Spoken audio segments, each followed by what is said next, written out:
Welcome. Thank you. So I want to give people a sense of just how huge your poetry collection is with readers. So you Okay. recently did an event in San Francisco. I did, yes. Tell me about what happened there. So I hadn't done an event for 3 months because I was away in India. So I came back. We're pulling up. My ride is dropping me to the front door. Doors aren't open yet, and the line is 4 blocks down. And I'm freaking out because I'm just like, oh shoot, what happened while I was gone, right? Because I left the moment the book came out, and I was like, I think I'm in trouble now. So the staff greet me at the door, and everybody is freaking out. She's red in the face, and she's just like, we don't know what to do. Not their typical No, event. not at all. Yeah. We had probably 4 times the amount coming out. They expected 300 people. Over 600 people showed up. But, I mean, we were kind of used to, last minute change of plans. So I was like, listen, we're just going to do 2 shows and 2 signings. And so she was like, oh, okay, that's a great idea. Yeah, that's what we'll do. And so that's what we did. And we had 600 people who were able to come through, watch the show, and get their book signed. Amazing. Yeah. Amazing response. What do these people tell you it is about your work that resonates so strongly with them? It's their feelings on paper, right? They've never been able to figure out what that pain or what that emotion inside is, even though it's so there all the time. And then they open this book and it's put right there in simple words. And that's such a cathartic experience for them. So that's what most people tell me. And they're just like, thank you. It makes sense now. What could feel better than that? Yeah. Than hearing that, right? Yeah. So I mentioned in the intro you started writing poetry when you were 17. Yes. How'd you first get into it? It was all by mistake. I didn't even know what I was doing. What do you mean mistake? It was a mistake because I was going through a really rough time in high school, and then my best friend left for a trip. I was bored. It was winter break. I saw that there was a community open mic happening. I didn't even know what a community open mic was. And then I was like, why don't I just write like a story or something like that and then go say it in front of a microphone?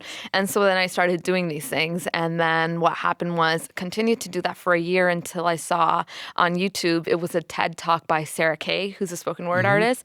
And she kind of explained it to me. She's like, this is what spoken word is. And I was like, yeah, I think that's what I've been doing all this time. And so then I finally had a label to go off of. So this was a community open mic event in Brampton? This was in Brampton, yes. Okay. Cultural community event? Cultural community event. Okay. So it was just an open mic, and the group that was putting it on, what their goal is to bring awareness to the 1984 Sikh genocide. And so this was like the first time that I was in a room full of people from my community where I felt super welcomed, and it was extremely friendly, and I didn't have that growing up. And so right away I was hooked onto that energy. You know how it is in open mics. The positive, you walk in and it feels like a damn hug. And I was hooked, and I'm like, wow, people are listening. People have never listened before. And I was so hooked to that. What was it like speaking your words? Oh my God. For the first time to a group of people? It's freeing. I mean, growing up, I've always made things. So from the time I was 5, I was doing drawing and painting, right? But it was a very silent form of art. Solitary. Super solitary. And then even when you share it with other people, it's on a wall and that's it. And then you get on a stage and you have 600 people looking at you, and that's it. And it was such an adrenaline rush, and I couldn't go back to the drawing or the painting. I'm like, no, this is it. People are listening, and I'm able to speak my mind, and I never want to stop doing that. Okay, I want to get into your style a little bit. So you post poems on your site. They're always written in lowercase, or often written in lowercase. Yes. You usually include illustrations. I do. As well. It's been called micro poetry. Tell me about your style. Yeah. So the poetry that you see online actually came after the spoken word. And it was just my way of, I was performing all over the place, but I wasn't able to share my work with a larger audience. So that's when I started exploring with more like online based poems. And the goal was, I call it almost design poetry, right? So much of it is in how it looks visually to the reader. And so I use only lowercase. I want to basically get rid of as many distractions as I can so that the reader can just pour themselves into the word. And, kind of like the equality of the letters. I like that. And so I don't use uppercase. I don't use much punctuation. And in my own language, when we write Gurmukhi, there is no upper lower case. There's just one case. And so I can't write in that. But what I can do is kind of take some characteristics of that and bring them over to English. So it's my way of kind of building that bridge and meeting halfway. So now we're talking about sharing your poems online, on social media. When did you first start to notice that this was striking a chord with people online? Early 2014. Okay. So I started posting, actually. I was writing years before, but I really started posting in 2013. And then I had a blog, Tumblr, of course, and started posting there. And I mean, it grew very slowly, but the responses that I was getting, very few at the time, were so intense and so deeply emotional that I was like, I have to keep doing this. It feels good. Well, I'm really curious about this because you talked about the amazing experience of performing live. Yes. Right? Yeah. And now we're talking about sharing your poetry in a completely different medium. But at the same time, there's this interaction around it. Yeah. And a kind of communal experience happening online. Tell me about the similarities and the differences in presenting poems online and live for you. It's definitely a different rush. I think I enjoy performing them more because the experience is so visceral, right?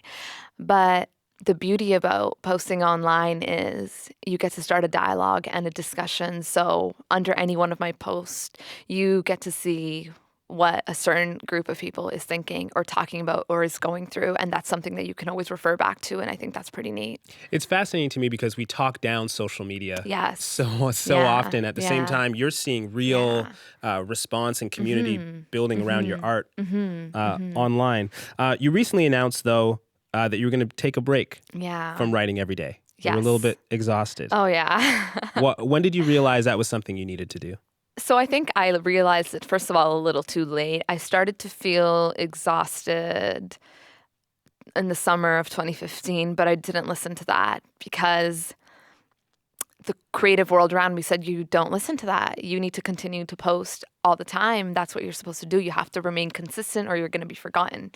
So the writing process went from being something that was so natural and so beautiful to almost very forced. And a lot of pressure. Yeah, a lot of pressure because this book comes out and it's really good. And that brings a whole amount of publishers and agents who are like, when's the next book coming out? Where is it? Where is it? And you're kind of just sitting there like, I have absolutely no idea. There was no pressure with the first book, but with the second book, there is so much. And so I went to India and the plan was I'm going to go to India and write a second book. So cliche. I got there and you're amid all this chaos and I'm like, I'm not going to write anything in this country. And so that's when I was away. I didn't have internet, so I had nothing. And I was really able to look myself in the mirror and be like, you're not getting anything done. And so I made the posts online and I was like, we're putting a stop to this now. It's not feeling natural anymore. And that's not okay. What was that like, taking that break? On one end, it was really good. It was just like whew, okay, I'm listening to my body now when my body's wanted for a few months. On the other hand, on a very shallow level, it was scared. And there was always this fear that you're not working hard enough or you're going to fall off and, all of these things. But I had all these artists who are prevalent on social media actually reach out to me and they were like, you're so brave. I've wanted to do that for so long, but I'm too scared to. And you said you're going to get back to writing soon. I am. So I've been performing because it was International Women's Month last month and now it's National Poetry Month. So I've just been touring all over the place, which makes it very difficult to write and create. But I've chunked off from May till August to do absolutely nothing but sit in my apartment and write and create and just be with myself. How did you know when it was time to get back to it? Your body feels it. It's kind of... So you didn't set a time? You didn't... No. It just feels like tingles, kind of. Like it feels like you're almost brimming over the top with writing and with poetry. And I feel like I've been ready for about 3 weeks now, but I've been just kind of like setting everything in place. So I feel that when I'm in my apartment and I'm by myself, it's just everything's going to spill out. I want to go back to the beginning for a second. Yeah. You said this all started for you around a community event. Yes. What do your parents think of your writing? They love it, which I didn't think they would. My parents are Punjabi Sikh immigrants, and here I am, their daughter, talking about. I wasn't afraid of the poems about the sexual abuse and the rape. I mean, I was scared because that's a very difficult conversation to have with your parents, of course. I was more scared about chapter 2, the loving, where there's, super sexual pieces. And you never want your dad to be like, so, what about this? What's going on here? But you know what? My parents understand the art and they leave it alone and they don't ask questions. They've read the book. They know what's in it. No questions asked. And they're just like, okay, just do you. Were they on board with your writing from the beginning? No, they weren't. What turned them around? The book turned them around. I think because before, it's very scary for immigrants that are coming from India, Punjab, that kind of environment and culture, to let your daughter, go out and do all of these things, sometimes late night, that's a very scary and first time experience for them. So when I was doing that to go to rehearsals and to perform around, they didn't know what I was really up to and who I was going with, so that fear. But then when I published the book, and they had no idea I was publishing it, I just didn't tell them because I'm like, y'all are going to try and stop me because all they wanted me to do was focus on school, which is awesome and great. But I'm like, I don't really care about school right now, but go to school, everybody, kids. So when I published the book, I kind of just slid it in front of my dad at the dinner table. And after that, honestly, there's been like a 360 flip. It went from, crying before every performance while you're being dropped off to, what do you need? Let me do it for you. And we're going to support you every step of the way. Wow. Yeah. What do you think it was about seeing the book for him? It's something that they can see and hold on to. And they get books. They don't come from a world where they get spoken word or performances, especially in the English language. But books and literature, they understand that, and it's very universal, and they respect that. So they're like, okay, she published a book. That's really good, right? And he goes around and he tells everybody from his insurance people to the random bankers and cashiers that he meets at the grocery store. It's hilarious. I feel like you'd be doing this with or without their approval, but Yes. Does it mean something to you that they're on board? Definitely. I think it makes things a lot easier. And it's funny because they've accepted this, but now I have like bigger dreams and wilder dreams. And they're like, but like maybe you want to hold on. I'm like, no, because if I had held on, would I have done this? I'm sorry. Okay, I can't let you go without asking you to read one of your poems. Is there one in particular you have in mind? I picked one. Okay. So it's from page 97. Okay.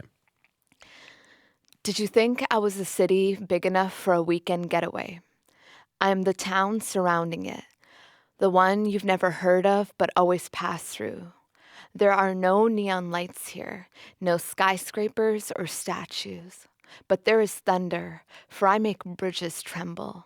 I am not street meat, I am homemade jam, thick enough to cut, the sweetest things your lips will touch. I am not police sirens, I am the crackle of a fireplace. I would burn you, and you still wouldn't take your eyes off me, 'cause I would look so damn beautiful doing it, you'd blush. I am not a hotel room, I am home. I am not the whiskey you want, I am the water you need, so don't come here with expectations and try to make a vacation out of me. Rupi Kaur, thank you.